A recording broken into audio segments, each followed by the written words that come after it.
Assalamualaikum warahmatullahi wabarakatuh.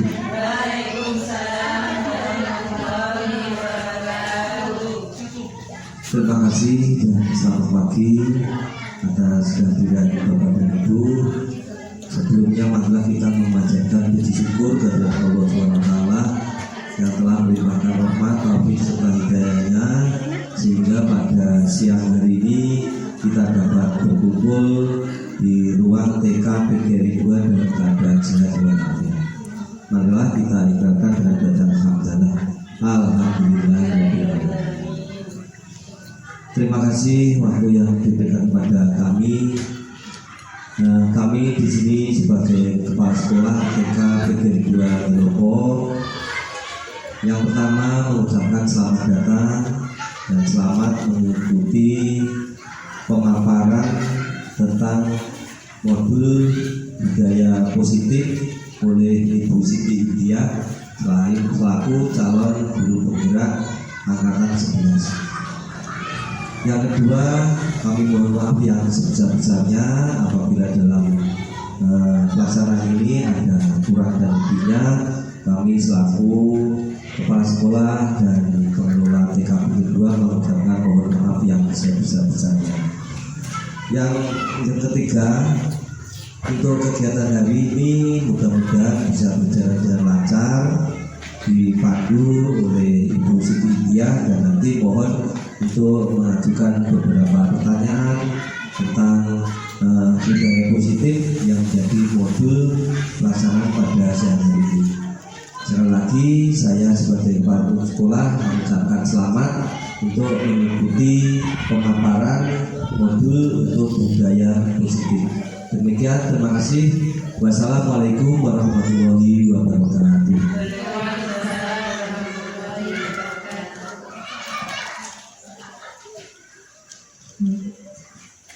Baik, terima kasih Bapak Kepala Sekolah yang sudah memberikan sambutan. Saya langsung saja. Assalamualaikum warahmatullahi wabarakatuh. Yang saya hormati Bapak Kepala Sekolah yaitu Bapak Haryono SPG serta teman-teman guru yang hadir pada siang hari ini. Alhamdulillah, marilah kita menjadikan rasa puji syukur kepada Allah Subhanahu wa Ta'ala yang telah melimpahkan rahmat, taufik serta inayahnya kepada kita semua, sehingga pada kesempatan di siang hari ini kita bisa bertatap muka dalam acara. Saya akan memaparkan atau sosialisasi, yaitu presentasi menyebarkan pemahaman dan penerapan pengalaman budaya positif. Dan dalam keadaan sehat walafiat, semoga tidak ada halangan satu apapun. Salawat dan salam tetap kita limpahkan kepada junjungan Nabi besar kita Muhammad SAW, dan yang kita tunggu-tunggu syafaatnya besok di yaumil qiyamah. Baik, ibu-ibu, di sini saya akan memaparkan yaitu tentang modul 1.4, yaitu menyebarkan pemahaman dan penerapan pengalaman budaya positif. Namun sebelum slide berikutnya, mungkin ibu-ibu sudah pernah diterapkan ya budaya positif itu. Ini budaya positif itu apa sih? Apa ya? Mungkin sudah dilaksanakan di sekolah kita, serta ibu-ibu. Budaya positif bisa next dulu ibu. Baik. Ya. Budaya positif di sekolah ialah nilai-nilai, keyakinan-keyakinan dan kebiasaan-kebiasaan di sekolah yang berpihak pada murid agar murid dapat berkembang menjadi pribadi yang kritis, penuh hormat, dan bertanggung jawab. Dalam modul ini konsep inti budaya positif yaitu terdiri dari beberapa bagian: penerapan paradigma baru, disiplin positif, kebutuhan dasar manusia, motivasi perilaku manusia, dan posisi kontrol guru, serta segitiga restitusi. Mungkin akan kami jabarkan ya di sini tentang yang pertama, yaitu pembelajaran dengan paradigma baru, yaitu pembelajaran paradigma baru atau kurikulum, yaitu kurikulum merdeka kita sekarang ya, merupakan pembelajaran yang berprinsip pembelajaran berdiferensi yang berorientasi pada penguatan kompetensi dan pengembangan yang sesuai dengan dimensi profil pelajar Pancasila. Jadi di sini kita kurikulum yang saat ini itu adalah yaitu kurikulum Merdeka, ibu-ibu. Ya, jadi kalau saat ini menurut saya itu fokus pada pembelajaran anak, terutama pada itu minat bakat anak seperti itu. Selain itu kita di sini prosesnya kita macam-macam ya Bu dalam memberi pelajaran pada anak-anak itu. Tidak hanya maksud saya beberapa metode, ada caranya yaitu metode ceramah, ada lagi metodenya pembelajaran seperti itu. Mungkin kalau dengan metode ceramah anak-anak itu biasanya belum paham ya Bu ya, apalagi kita di TK jadi hanya ngomong menjelaskan ke anak, mungkin anak-anak nggak akan paham. Tapi dengan media pembelajaran, misalkan dengan tema, misalnya Pak Dokter, misalnya ya kita membawa alat-alat suntik, bukan alat suntik beneran, tapi kita alat suntiknya kan seperti media itu ya Bu, mungkin untuk paham, seperti itu. Jadi pembelajaran yang di sini itu terutama dalam kurikulum saat ini membuat anak yaitu berpikir kritis, kreatif, kolaboratif, komunikasi, evaluasi seperti itu. Baik, bisa dilanjut. Selanjutnya disiplin positif. Disiplin positif adalah cara menerapkan pendisiplinan yang bertujuan untuk menumbuhkan kesadaran serta memberdayakan anak untuk mandiri. Disiplin positif dilakukan supaya anak melakukan sesuatu bukan karena ditakut-takuti dengan hukuman, ancaman, atau karena dijanjikan suapan atau hadiah. Disiplin positif merupakan pendekatan yang tetap memperhatikan hak-hak anak untuk berkembang dengan sehat, mendapatkan perlindungan dan merasa nyaman untuk terlibat dalam proses pendisiplinan.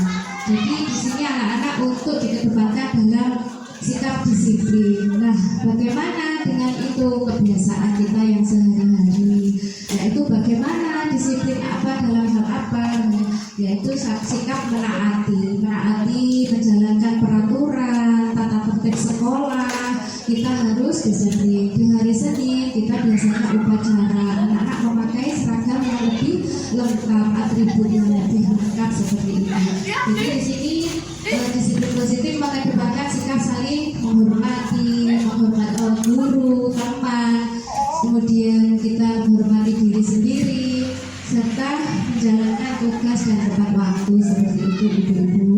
Baik, saya lanjutkan yang ini tadi. Sebagai pendidik tujuan kita adalah menciptakan peserta didik yang memiliki disiplin sehingga mereka berperilaku mengacu pada nilai-nilai kebajikan ini besar dan memiliki motivasi dalam diri menuju perubahan perilaku ke arah yang lebih baik.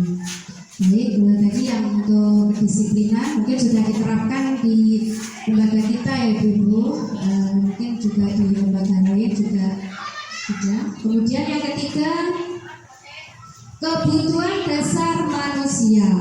Nah, kemudian kebutuhan dasar manusia merupakan sesuatu yang kita lakukan untuk mendapatkan apa yang kita inginkan. Seluruh tindakan yang kita lakukan memiliki tujuan semua usaha terbaik yang kita lakukan agar kebutuhan dasar kita terpenuhi dengan baik. Nah, kira-kira di sini kebutuhan kita itu apa saja ya Ibu sebagai dasar manusia ini? Yaitu bertahan hidup. Seperti kalau bertahan hidup berarti kita harus ya, adalah makan, minum, tidur, istirahat seperti itu. Nah, yang kedua adalah kasih sayang.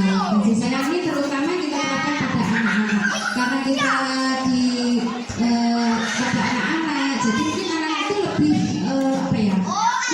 yang penuh minta perhatian, kita kasih sayang kepada anak-anak kita. Jadi anak itu inginnya dipuji, anak itu selalu didekati, selalu kita kalau istilah Jawanya dibonggong, dibunggong seperti itu ya Bu, seperti itu. Dan yang ketiga adalah penguasaan.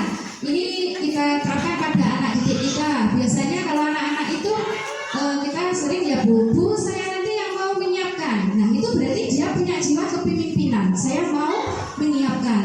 Nah seperti itu. Itu sikap penguasaan yang diterapkan pada anak. Anak itu Bu saya mau nanti pulangnya juga. Oh tidak, nanti kita bagi, nanti kamu menyiapkan di saat sebelum pelajaran. Nah, yang satu, misalnya teman satunya untuk di akhir pembelajaran selesai. Jadi kita apa ya? Kita bagi, jadi tidak perhatian. Karena emosional anak itu di TK masih tinggi ya Bu ya. Karena karakter anak itu juga nggak sama. Seperti itu penguasaan. Jadi ada jiwa kepemimpinan pada anak. Kemudian kesenangan. Nah ini terutama anak kita itu dia itu sangat suka dengan kesenangan, kegembiraan. Anak-anak itu meskipun apa ya di rumah kadang rewel, tapi setelah di sini ketemu teman, bagaimana Bu biasanya anak senang ya Bu ya. Ada juga dari rumah sudah rewel, di sini lebih rewel lagi. Ada nggak Bu seperti itu aja? Iya. Baik, iya. Tuhan saja katanya. Iya, anak kita beri kebebasan. Nah, ini kebebasan ini terutama dalam hal minat bakatnya anak di sini. Kita beri kebebasan. Selain itu permainan. Dia suka anak-anak misalnya suka mainan, ayunan atau apa mainan atau kegiatan. Itu kita juga harus peka terhadap anak. Oh, anak itu suka ini kita berdukung seperti itu. Itu kebutuhan dasar manusia yang kita terapkan terutama pada anak. Yang selanjutnya yaitu motivasi perilaku manusia. Kita sebagai manusia ya kadang juga itu tentang hukuman konsekuensi restitusi. Biasanya kita terapkan di sekolah ya. Kalau hukuman itu apa Bu? Biasanya kita kan tidak terencana atau tiba-tiba itu hukuman, atau murid yang tidak tahu apa yang akan terjadi berupa hubungan fisik. Nah, contoh misal hukuman itu tiba-tiba anak tidak mengerjakan PR. Nah, itu beri kita hukuman. Perbedaannya itu Bu. Kalau konsekuensi itu yang sudah disepakati. Misalnya terencana disepakati sesuai aturan, murid tetap dibuat tidak nyaman jika guru selalu memonitor murid. Misalnya anak buang sampah sembarangan. Nah, kamu buang sampah sembarangan ya? Tahu nggak konsekuensinya? Nah, seperti itu. Kemudian yang restitusi yaitu proses menciptakan kondisi murid untuk memperbaiki kesalahan. 2. Proses kolaboratif yang mengajarkan murid untuk mencari solusi sendiri. Itu nanti ada sendiri Bu penjelasannya. Ada restitusi yaitu tindakan seperti itu ya Bu ya, stabilkan. Kemudian kita mencari solusi seperti itu. Bisa saya jelaskan di nanti. Baik, yang selanjutnya yaitu posisi kontrol guru. Kita adalah yang pertama yaitu penghukum. Kemudian membuat merasa bersalah, teman, manajer, pemantau. Jadi kita itu seakan-akan bagaimana ya Bu? Sebetulnya kita juga bukan menghukum, nggak menghukum anak ya Bu. Tapi kadang kita itu seakan-akan kayak gimana ya? Masa sih kalau kita ini seorang penghukum? Sebetulnya tidak ya. Iya, jadi bukan ditakut-takuti anak kita ini ya kan. Dan kemudian membuat merasa bersalah. Nah, kita ini kadang oh iya, saya juga. Berapa? Salahnya berapa? Bisa, monggo ditambahkan biar dia menambahkan. Karena ternyata kalau kita nggak nyampe ya, kita sebagai guru ini tidak sadar ya merasa membuat merasa bersalah anak. Kadang kita tahu bahwa dua anak bertengkar. Kita tahu kalau anak ini benar, anak ini salah. Namun ini yang salah ini agak super hiper ya. Jadi ibarat kata kita ini membuat merasa bersalah yang benar. Nah, kan tanpa kita sadari nih, ternyata kita itu sering sekali melakukan seperti itu. Makanya dari sini mungkin dari webinarnya Bu ini nanti kita tahu maksudnya hal-hal yang seperti itu sebaiknya kita tambah. Iya. Terima kasih, alhamdulillah ya ada tambahan dari Bu Yanti. Mungkin yang sering dilakukan mungkin ya kita membuat merasa bersalah seperti itu. Dan kita pun juga bukan seorang penghukum ya Bu ya. Iya, nggak ingin anak kita itu selalu melanggar peraturan. Pengennya anak kita itu selalu selalu disiplin, anak kita itu selalu memperhatikan kita. Tapi tanpa kita sadari terkadang kita itu gimana Bu? Nah, merasa kita iya seperti itu. Nah, yang ketiga adalah sebagai teman. Kita juga harus punya kepada anak itu sebagai teman sendiri. Biar anak itu tidak takut seperti itu ya. Terkadang Bu seperti kata kemarin saya ketemu Bu Guru. Ini nah, itu seperti teman, seperti ngajak kita ngobrol bersama. Jadi nggak ada rasa takut seperti itu. Kemudian pemantau. Nah, kita selalu memantau anak didik kita. Nah, apalagi anak-anak ya kita selalu memantaunya. Takutnya apa Bu? Takutnya nanti kalau anak di jalan. Nah, seperti itu. Jadi pertama itu. Kedua, terkadang anak itu kan emosionalnya masih tinggi. Jadi takutnya nanti anak bertengkar. Terus bermainan tiba-tiba asyik gitu ya. Tiba-tiba nangis seperti itu. Jadi kita harus sering banyak memantau juga. Ya, kadang itu lena gitu ya Bu ya. Kita saat istirahat biasanya kalau istirahat kita sudah ribet dengan penilaian, kemudian menyiapkan kegiatan setelah istirahat. Jadi kita tidak memantau bagaimana anak bermain di luar sekolah. Mungkin itu juga pengingat buat kita ya, saat istirahat mungkin bisa kita sendiri. Betul. Iya, terima kasih. Ada tambahan tanggapan dari Bu Supriyanti. Mungkin dari ibu-ibu lain monggo untuk pengalaman yang pernah itu di saat istirahat, di saat anak-anak pembelajaran ataupun di anak bermain. Mungkin ada kejadian yang bagaimana gitu Bu, yang di saat itu tidak bisa terpantau oleh kita gitu. Mungkin ada tambahan? Nurin? Iya, bisa dilanjut ibu-ibu? Iya, mana semangatmu? Mana suaramu? Suaraku. Baik, iya, biar kita ngantuk ya ibu. Baik, saya lanjut. Sekarang di sini kita juga sebagai manajer juga ya Bu ya. Kita di sini anak-anak juga sudah belajar, sudah bermain, belajar pun kita sebagai seorang manajer di dalam mendidik. Baik, yang selanjutnya mungkin ada kasus ini ya Bu ya. Nah, ini ada kasus nih. Saya buat kasus seperti ini. Putri terlambat datang sekolah. Ya, ini penerapan ya, itu tadi penjabaran penghukum dengan suara yang nada tinggi, menghardik dengan bahasa tubuh, mata yang melotot, jari menunjuk-nunjuk. Kita tega nggak Bu seperti itu ke anak? Iya. Terus kita bilang begini, terlambat lagi, selalu datang terlambat. Kapan kamu bisa datang tepat waktu?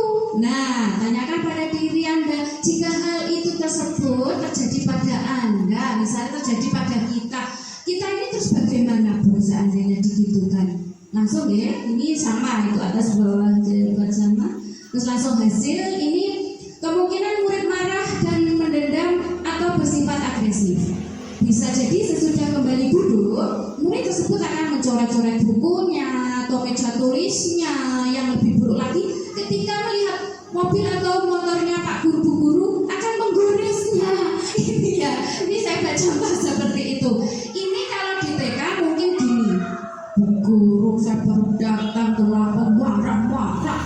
Terus ada gini, aku nggak mau sama Bu Guru itu. Nah itu mungkin kalau terjadi di TK ya Bu ya, anak-anak gitu ya. Terus tetapi kalau ini contoh ini untuk di SD atau SMP, SMK, dia diam orang itu. Mungkin dia punya itu, kemungkinan merasa dendam. Iya, rasa dendam. Karena kita dengan nada yang penghukum seakan-akan itu. Jadi itu gini, Bu itu motornya yang mana? Gitu. Wah, biasanya anak-anak SMK seperti itu mungkin itu ya. Ya semoga tidak ada. Iya. Kalau mungkin gurunya nanti dia malah pulang jadi masuk. Iya. Saya nggak mau sekolah. Iya, Iya, seperti itu. Padahal kita kan juga tidak marahin ya Bu ya. Kadang-kadang kamu kok kenapa baru datang? Kenapa pembangun kau apa iya? Apa tidur malam tidurnya kemalaman? Gitu terus Main game diem. HP Bu. Iya, dia main game katanya. itu diem. Ternyata apa? Nipir pulang bu. Ada bu anak sini. Terus yang sini lagi itu kostumnya sudah beda. Soalnya nggak pakai seragam nah. Kostumnya sudah beda. Pamitnya mau beli jajan, pamit. Kesini udah nggak pakai seragam. Udah Ya seperti itu. Pulang nggak balik lagi. Kapan balik lagi sudah main sepeda, bawa sepeda bu. Seperti itu. Dengan ini beda. Kemudian pembuat merasa bersalah. Kita misalnya tadi anak datang ya Putri tadi ya, kita dengan suara halus, sedih, bahasa tubuh merapat pada anak, lesu Putri, kita deketin misalnya. Kamu ini bagaimana ya? Kamu kan sudah berjanji sama ibu, tidak akan terlambat lagi. Kamu kenapa mengecewakan ibu? Ibu benar-benar kecewa loh pada kamu. Nah, bagaimana kira-kira Bu kalau gitu kan kalau anak? Mungkin anak merasa bersalah, iya bersalah karena telah mengecewakan ibu gurunya. Ya Allah, saya merasa bersalah. Bu guru baik sama saya, nggak memarahi saya. Berarti dia itu anaknya mungkin membuat merasa bersalah anak itu. Jadi seperti itu Bu. Jadi kalau diterapkan di SD, TK, SMK itu mungkin anak juga seperti itu, nggak berani membantah. Jadi justru malah anak itu akan membuat merasa bersalah seperti itu. Kemudian bisa dilanjut. Iya teman ya, nada suara akrab. Kita menganggap bahwa anak kita itu seperti teman gitu ya. Putri, kamu ini bagaimana ya? Kamu sudah berjanji pada ibu tidak akan terlambat lagi. Kamu kenapa mengecewakan ibu?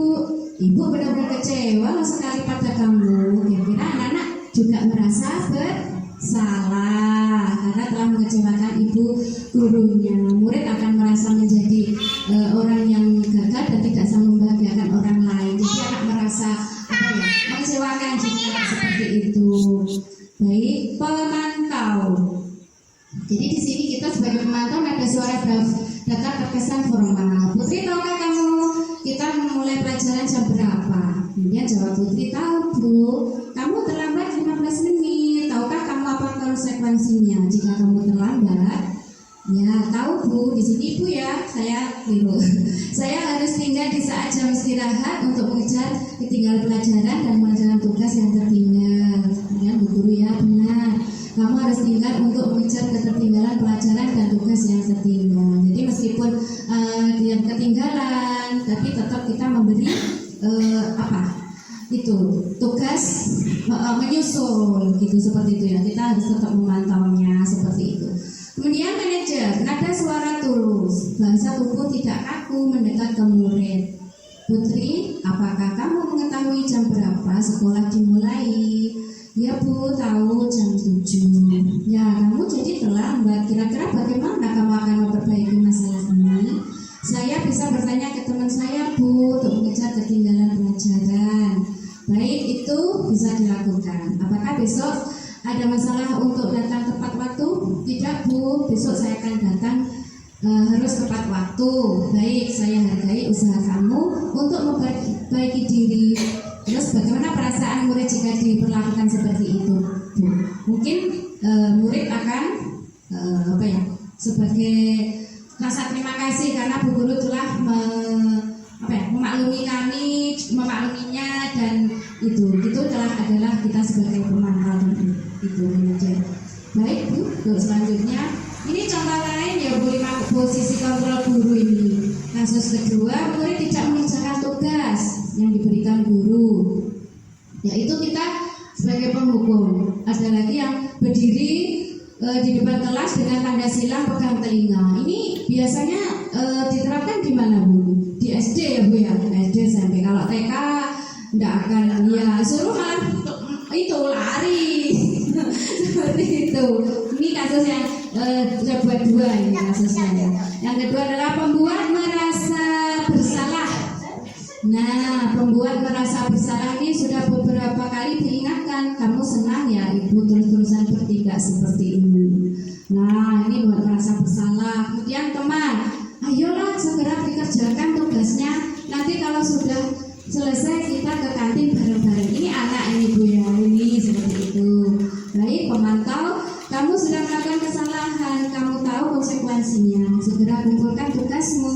Nah, itu adalah sebagai pemantau. Dan selanjutnya manajer, apakah kamu tahu kesalahanmu? Keyakinan kelas apa yang sudah kamu langgar? Apa yang akan kamu lakukan untuk memperbaiki kesalahanmu? Nah, itu sebagai seorang manajer. Ya, di sini adalah posisi kontrol. Mungkin sebelum saya lanjutkan ini ada pertanyaan Bu. Yang pertama, monggo.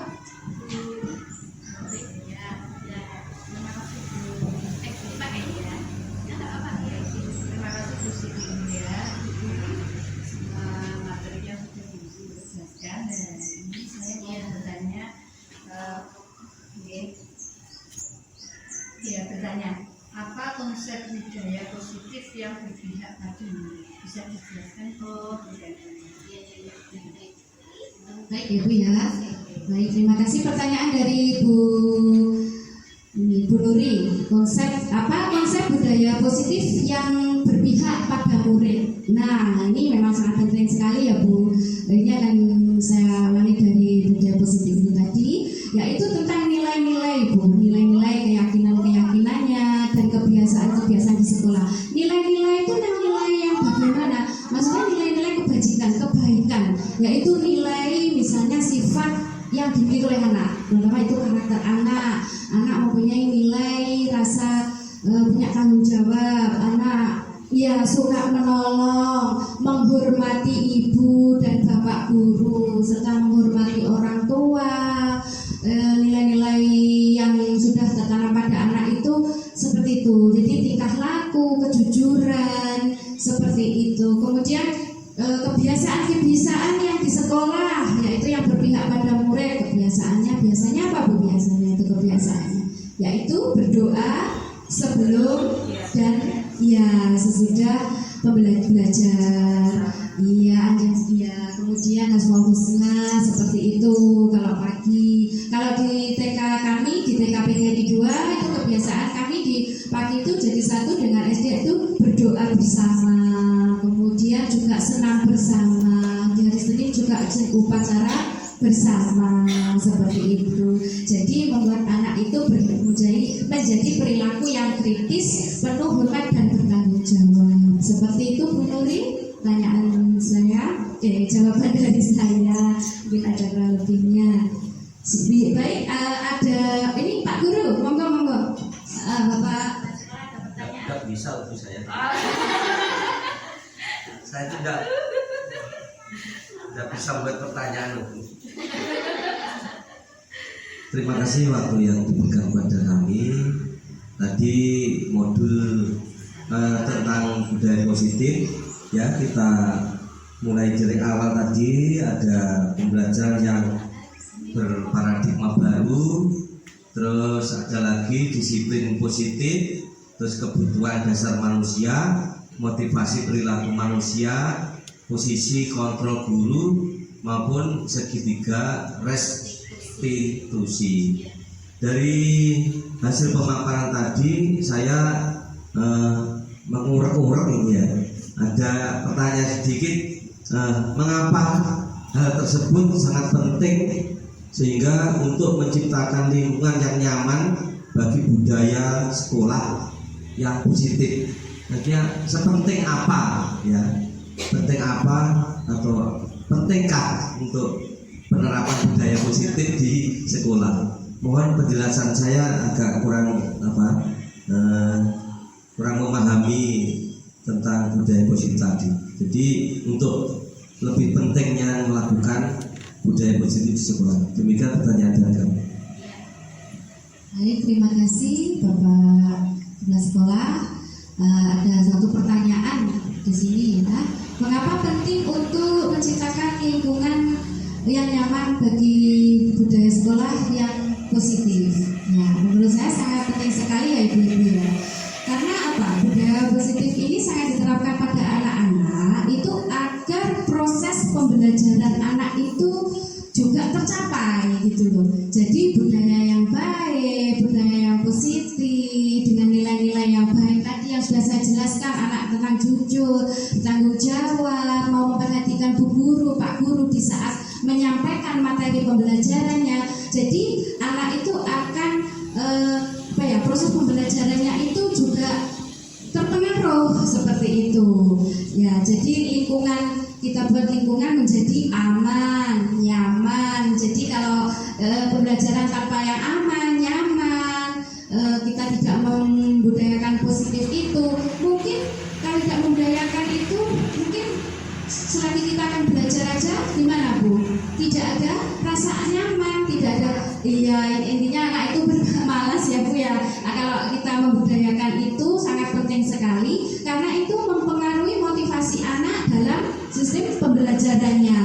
Jadi agar anak itu tercapai keberhasilannya, yaitu menumbuhkan karakter anak sesuai profil pelajar Pancasila, sesuai kurikulum merdeka kita yang saat ini. Begitu Bapak yang sudah saya jelaskan, itu jawaban dari saya, Ibu-ibu. Ya. Mungkin ada pertanyaan lagi selanjutnya atau saya melanjutkan? Yang dari sebelah sana Bu. Monggo. Menambahkan. Ya, untuk budaya positif itu bukan hanya untuk pembelajaran di sekolah ya, di kelas. Namun budaya positif ini perlu kita terapkan di rumah atau kan kita ini pendidikan yang paling utama di keluarga ya. Jadi kita terapkan juga disiplin positif ini di rumah. Jadi di sekolahan kan kita tinggal menambahkan. Seperti kalau di sekolahan kan Bu In pernah kemarin ada video membuat pembelajaran kesepakatan kelas deh. Ya, betul. Nah itu kita bisa buat di rumah tentang kesepakatan dengan orang tua. Nah seperti apa? Kalau mau pergi itu harus meminta izin. Nah mau pergi kemana dengan siapa? Nah itu kan sudah kesepakatan dengan orang tua. Pulangnya nggak boleh sore-sore. Nah itu sudah kesepakatan. Jadi tidak, maksud saya tidak merujuk ke pembelajaran saja, namun juga di kehidupan sehari-hari, pembiasaan. Terima kasih. Terima kasih Bu Yanti atas tambahannya, tanggapannya, betul sekali ya, terima kasih. Jadi kesepakatan kalau tidak hanya di kelas, mungkin budaya positif itu juga diterapkan di rumah bersama orang tua kita. Seperti contoh yang sudah disampaikan tadi, kalau mau berangkat sekolah ataupun main, kita harus izin dan minta izin, berpamitan, supaya kita sebagai orang tua tidak mencari ataupun mengkhawatirkannya. Budaya positif seperti itu memang harus sangat penting kita terapkan, terutama mulai anak usia dini, Bu-ibu. Karena apa? Pondasi anak itu dimulai dari usia dini. Jadi karakter anak itu dimulai dari saat ini. Biar ada Jadi saya lanjut ya, posisi kontrol. Apakah saya kecewa dengan kamu? Ini saya lanjut lagi ya Bu Binti. Next. Ya. Kemudian kita penghukum tadi. Nah, lanjut. Kira-kira bagaimana kamu akan memperbaiki masalah ini? Kemudian manajer itu seperti ini. Ayolah segera kamu kerjakan biar kita bisa segera istirahat. Itu teman. Terus kemudian posisi kontrol selanjutnya, kamu telah terlambat 15 menit. Apakah kamu tahu apa konsekuensinya? Itu memantau. Sekarang ini keyakinan kelas ya Ibu. Untuk selanjutnya yaitu keyakinan kelas. Keyakinan kelas adalah seperangkat nilai dan prinsip yang disepakati bersama oleh guru dan siswa untuk memandu perilaku dan interaksi di dalam kelas. Keyakinan kelas dapat dibuat dengan melibatkan siswa secara aktif dalam prosesnya. Jadi seperti kemarin saya sudah membuat videonya itu ya sama anak-anak. Kita membuat kesepakatan kelas, yaitu biasanya apa Bu? Biasanya kalau di sekolah kita kesepakatannya banyak sekali ya Bu ya. Ya, jangan buang sampah sembarangan. Kemudian kalau di TK tidak boleh bertengkar atau seperti itu, saling tolong menolong, ya saling maafkan, menghormati seperti itu. Dan kemudian nah ini tadi segitiga restitusi yang tadi ada itu tadi ya. Segitiga restitusi adalah proses menciptakan kondisi bagi peserta didik untuk memperbaiki kesalahan mereka sehingga mereka bisa kembali pada kelompok mereka dengan karakter yang lebih kuat. Melalui restitusi, kita dapat membantu peserta didik menjadi lebih memiliki tujuan, disiplin positif, serta memulihkan dirinya setelah berbuat salah. Jadi di sini di dalam modul 1.4 ini budaya positif ini ada segitiga restitusi. Maksudnya apa ya Bu restitusi itu? Yaitu yang ada 3. Satu, menstabilkan identitas. Yang kedua, validasi tindakan yang salah. Kemudian menanyakan keyakinan. Nah, menstabilkan identitas itu bagaimana? Nah, biasanya kan kita sering di TK itu ada anak-anak yang tahu-tahu menangis. Ada laporan, Bu, Laura menangis. Bu, Kenzo nangis. Kenapa? Itu suatu kita menstabilkan identitas. Karena ada laporan anak bahwa oh dia ada yang menangis. Ada apa? Ya, kita stabilkan identitas tersebut dengan cara bagaimana? Nah, di sini ada masing-masing penjelasannya. Next ya Bu ya. Menstabilkan identitas ini maksudnya ada masalah apa? Kok menangis gitu. Kemudian tidak apa-apa berbuat salah. Kita bisa menyelesaikan ini. Wajar manusia itu adalah berbuat salah.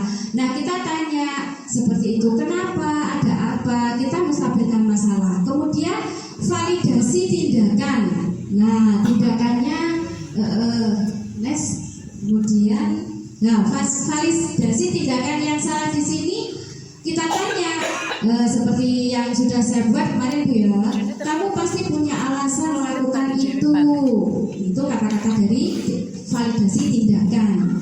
Nah, misalnya tadi ada laporan bahwa ada anak salah satu menangis. Ina lapor ya, dan Kenzo nangis. Bu, Kenzo menangis. Kenapa? Dia perebut mainan. Dia mau pinjam, tapi sama Mbak Anggun tidak dipinjami. Oh begitu. Jadi kita harus tanya kejelasannya apa betul itu ya. Jadi kita tidak harus langsung oh kamu salah seperti itu, tidak bisa. Jadi kita harus tahu kenapa permasalahannya itu. Kamu pasti punya alasan melakukan itu, seperti Kenzo memukulnya misalnya. Kemudian padahal kamu bisa melakukan hal yang lebih baik, gitu seperti itu ya. Dan selanjutnya menanyakan keyakinan. Nah, apa keyakinan kelas kita? Misalnya kita kan tidak boleh bertengkar. Nah, sudah diyakini di dalam kelas kita. Ya, nilai-nilai apa yang telah kita sepakati seperti itu. Nah, kita kan sudah buat keyakinan, kesepakatan kelas. Nah, seperti itu. Jadi, Kenzo, kamu kan tahu tidak boleh bertengkar, memukul ataupun merebut mainan. Kalau mau pinjam berarti harus izin dulu seperti itu. Kita menanyakan keyakinan itu. Jadi ada restitusi itu seperti itu. Menstabilkan masalah, validasi, kemudian menanyakan keyakinannya apa yang akan kamu lakukan. Berarti agar lebih baik yang dia lakukan adalah apa? Minta maaf seperti itu. Mungkin bisa dicontohkan ya, dibuka nggak apa Bu? Iya, nggak apa-apa. Penerapan. Ini contoh penerapan segitiga restitusi ya Bu ya. Suaranya kecil ya Bu ya. Oh iya, bisa. Oke. Salamnya kan gitu, yang sama Enggak nah. Gitu. Sudah iya.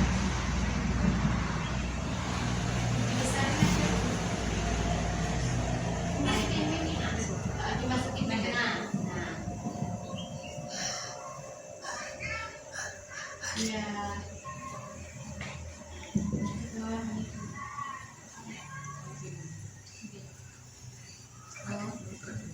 Ya, sebentar. Ada bunyi. Ya itu. Dia aja. Saksi lagi ya senang kan. Oke, bisa diulangi Bu? Nah, ini contoh penerapan segitiga restitusi. Nah, kemarin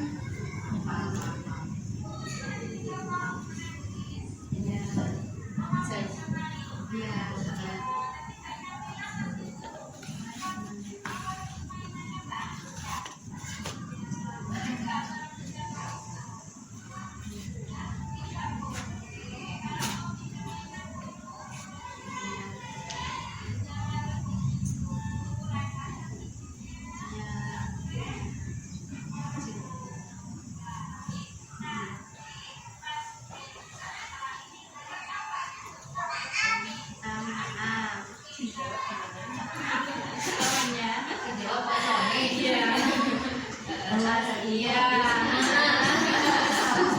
Iya, ini suaranya ya Bu ya, agak kecil nggak apa ya. Ini contoh penerapan segitiga. Itu tadi ya, si Kenzo merebut mainan Anggun. Karena Anggun bersikeras tidak mau meminjami, akhirnya Kenzo akhirnya memukulnya Bu. Nah, padahal kesepakatan kelas sudah dibuat itu tidak boleh bertengkar. Kalau minjam mainan juga harus meminjam. Iya. Masih terus. Iya. Iya, tidak mengulanginya lagi. Kalau dia berdua dia meminta maaf. Itu adalah tadi segitiga restitusi, itu penerapannya. Kita mencari itu istilahnya masalahnya apa, karena apa, tindakan yang seharusnya kita lakukan ke anak itu bagaimana, seperti itu. Ya, bisa diulang lagi Bu. Ini bertiga ini ya. Nah, iya. Ini bertiga.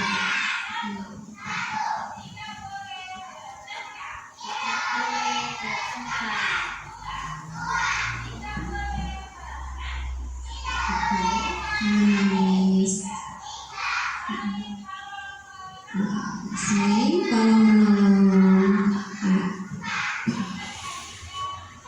Ya, menghormati akan memperhatikan ke guru. Tidak boleh berebut. Tidak buang sampah sembarangan ibu-ibu.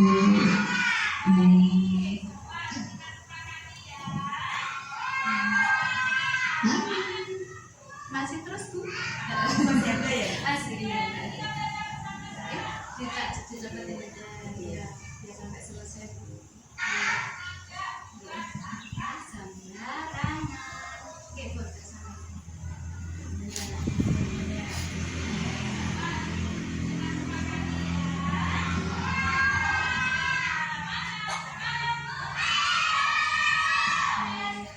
Iya. Terima kasih. Itu tadi ibu-ibu, kita membuat kesepakatan kelas bersama anak-anak seperti itu tadi. Ya, jadi kita membuat kesepakatan bersama. Mungkin ada pertanyaan Ibu yang tadi Apa yang mau bertanya ada sepertinya tadi ya. Ya. Oke, baik Bu Wiji, saya silakan. Sampai bisa ambil monggo Bu. Ya, ini sampai ini ya Bu ya, dilanjut ya. Ya, sampai aja. Silakan Bu. 30 menit aku balik. Terima kasih Bu Iis telah menjelaskan materi yang sangat bagus ya menambah wawasan kita semua untuk mendidik anak-anak lebih baik lagi. Kalau di rumah itu cenderung saya jadi penghukum ya, nggak harus saya. Ya karena nggak sendiri ya Bu ya. Kalau sama anak sendiri ya apa? Terus terkait ini materi apa tadi Budaya segitiga restitusi ya. Iya. Pembelajaran apa yang dapat diambil dari restitusi disiplin diri? Oh iya iya iya. Baik.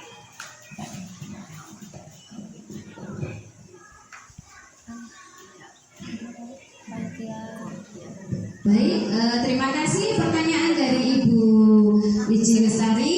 Mungkin saya akan menjawabnya. Pertanyaannya yaitu, apa pembelajaran yang diambil dari restitusi disiplin diri? Ya, jadi melalui restitusi ini anak kita bimbing, anak kita tanya dengan sejelasnya, yaitu tentang itu biar menjadi anak pribadi yang lebih baik. Jadi kesalahannya dia itu apa? Terus saya seharusnya bagaimana? Oh, kalau saya berbuat itu memukul, berarti itu nanti ya nggak baik. Nah, seperti itu Bu. Terus kemudian kalau saya merebut, oh kata Bu Guru merebut nggak boleh. Berarti saya kalau mau pinjam mainan saya harus minta izin dulu. Jadi di situ kita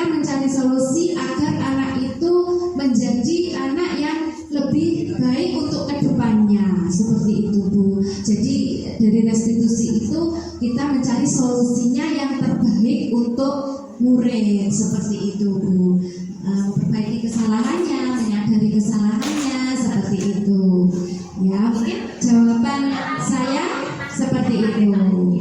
Ya, terima kasih Bu, sudah ada yang bertanya di ini. Mungkin ada yang lain yang mau bertanya, Bu Krisna.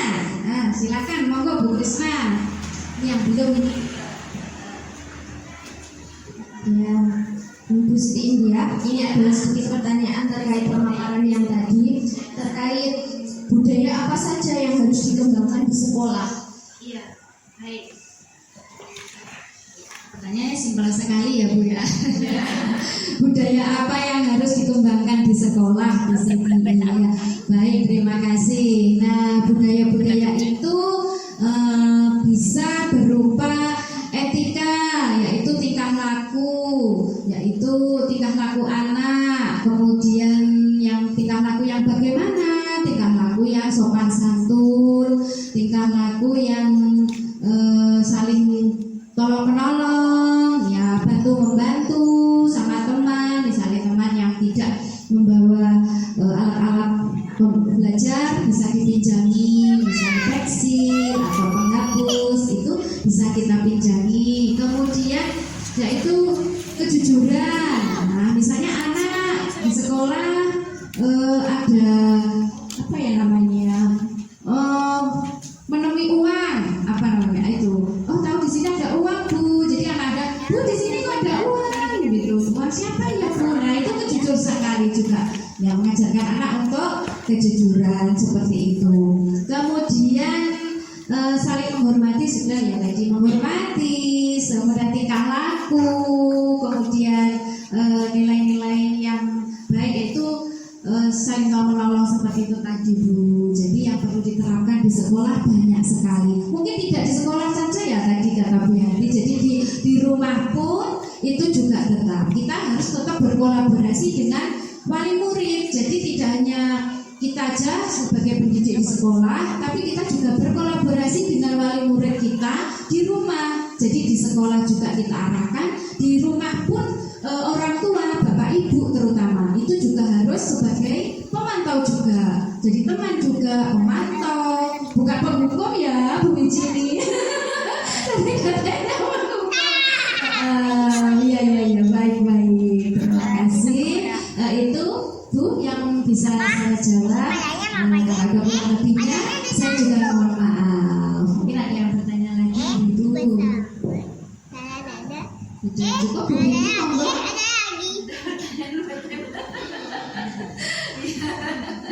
Iya, yang terakhir adalah kami mengucapkan banyak terima kasih ya Ibu-ibu. Nah, di sini sudah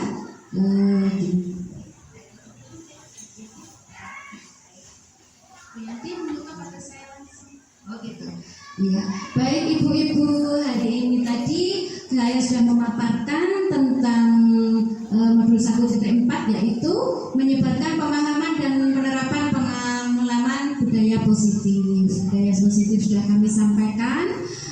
Mohon maaf bila ada kurang lebihnya dan semoga sangat bermanfaat untuk kita semua.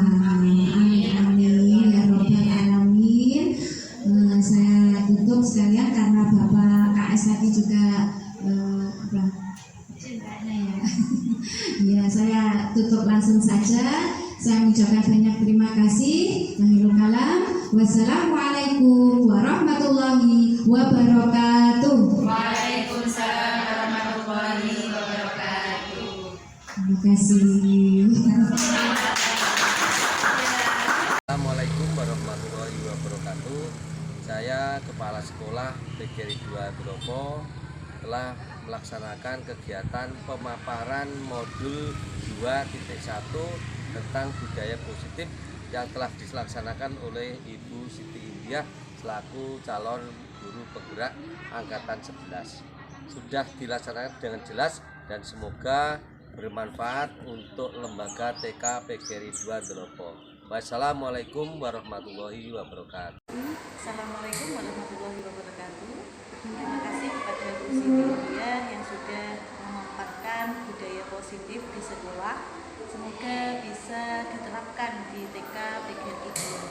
dan semoga TK PGRI 2 semakin baik, semakin maju. Wassalamualaikum warahmatullahi wabarakatuh.